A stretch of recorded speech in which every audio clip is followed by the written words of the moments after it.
నాకొచ్చినటువంటి అవకాశాలను ఎలా సద్వినియోగం చేసుకోగలను?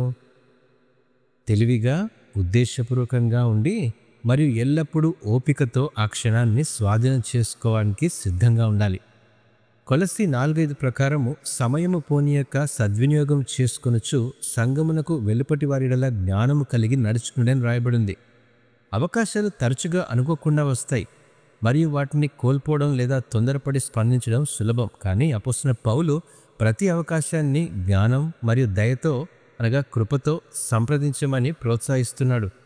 మన వృత్తిపరమైన లేదా వ్యక్తిగత జీవితాల్లో అయినా మనం ప్రతి క్షణాన్ని సద్వినియోగం చేసుకోవాలని పిలువబడ్డాము. ప్రేమ కలిగి మాట్లాడడం, నిజాయితీగా వ్యవహరించడం మరియు మన ఎంపికలతో ఉద్దేశపూర్వకంగా ఉండడం ద్వారా మనకు వచ్చే ప్రతి అవకాశంలోనూ మనం క్రీస్తును ప్రతిబింబిస్తామండి. ఈరోజు లోకానికి వెలుగుగా ఉండడానికి అవకాశాల కోసం చూడండి. అది సంభాషణలో అయినా, నిర్ణయంలో అయినా లేదా చర్యలో అయినా దేవుని ప్రేమ మరియు జ్ఞానాన్ని ప్రతిబింబించడానికి ప్రతి అవకాశాన్ని సద్వినియోగం చేసుకోండి. ప్రతి అవకాశాన్ని సద్వినియోగం చేసుకోవడంలో ఆయన మిమ్మల్ని నడిపిస్తాడని నమ్మండి. ఆమేన్.